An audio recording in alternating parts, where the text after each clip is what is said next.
America और Iran के बीच deal हो गई, एमओयू साइन हो गए।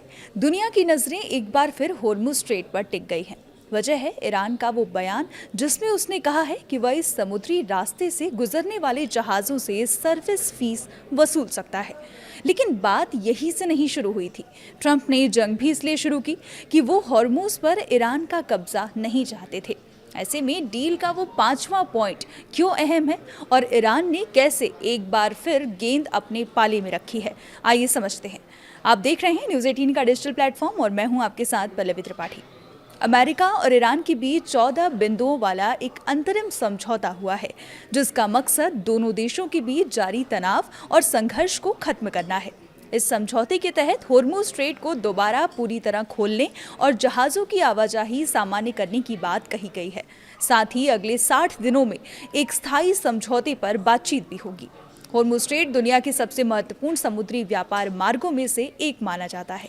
खाड़ी देशों से निकलने वाला बड़ी मात्रा में कच्चा तेल और गैस इसी रास्ते से दुनिया के अलग अलग हिस्सों तक पहुंचता है। भारत, चीन, जापान और यूरोप के कई देश ऊर्जा आपूर्ति के लिए इस मार्ग पर काफी हद तक निर्भर हैं। इसलिए यहाँ होने वाला कोई भी बदलाव सीधे वैश्विक अर्थव्यवस्था को प्रभावित करता है। अमेरिका ईरान के बीच हुए समझौते में कुल 14 प्रमुख बिंदु हैं। इनमें तत्काल और स्थायी युद्ध विराम और होर्मुज का खुलना सबसे अहम है। इसके अलावा दोनों देश एक दूसरे की संप्रभुता का सम्मान करेंगे। अमेरिका ईरान के आंतरिक मामलों में हस्तक्षेप नहीं करेगा। समझौते के तहत अमेरिकी नौसैनिक नाकेबंदी हटाने की भी बात है। समुद्री व्यापार और जहाज़ों की आवाजाही को सामान्य बनाने पर सहमति बनी है। ईरानी तेल पर लगे कुछ प्रतिबंधों में राहत देने का भी प्रावधान रखा गया है। इसके अलावा ईरान की जमी हुई विदेशी संपत्तियों को चरणबद्ध तरीके से जारी करने की योजना बनाई गई है। अब आते हैं उस 5वें पॉइंट पर। 5वां पॉइंट ये है कि ईरान कमर्शियल जहाज़ों के लिए फारस की खाड़ी से ओमान सागर और इसके विपरीत दिशा में सुरक्षित आवाजाही की व्यवस्था करेगा। इसके लिए कोई शुल्क नहीं लिया जाएगा। ये व्यवस्था केवल 60 दिनों के लिए होगी।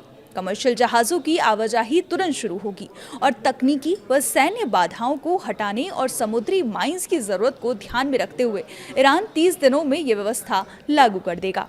ईरान, ओमान और खाड़ी देशों के साथ मिलकर होर्मुज के भविष्य के मैनेजमेंट पर भी बातचीत करेगा। मतलब अभी भी होर्मुज का कंट्रोल ईरान के पास ही है। हालांकि समझौते में यह साफ किया गया कि ईरान जहाज़ों पर कोई ट्रांजिट टोल नहीं लगाएगा, लेकिन तेहरान का कहना है कि वह नेविगेशन, पर्यावरण सुरक्षा, जहाज बीमा और अन्य समुद्री सेवाओं के लिए शुल्क वसूल सकता है। ईरान इसे सर्विस फीस बता रहा है, जबकि कई पश्चिमी देशों और एक्सपर्ट्स को डर है कि भविष्य में यह शुल्क एक तरह के टोल में बदल सकता है।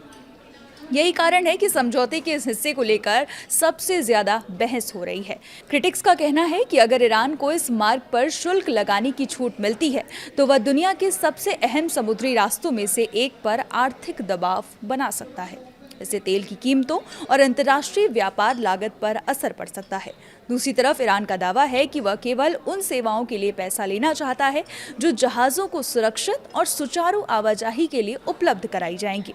ईरानी अधिकारियों का कहना है कि ये सामान्य प्रशासनिक और सुरक्षा शुल्क होगा, न कि कोई नया टैक्स या टोल।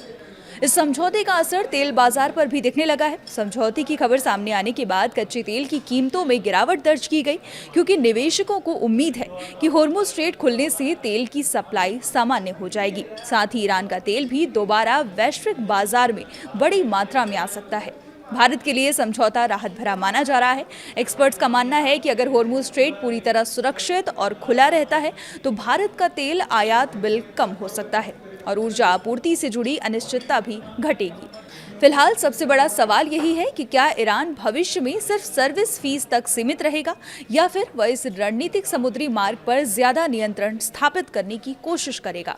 अगले 60 दिनों की बातचीत और अंतिम समझौते के दौरान इसी मुद्दे पर सबसे ज्यादा नजर रहने वाली है। बने रहिए हमारे साथ और देखते रहिए न्यूज़ 18।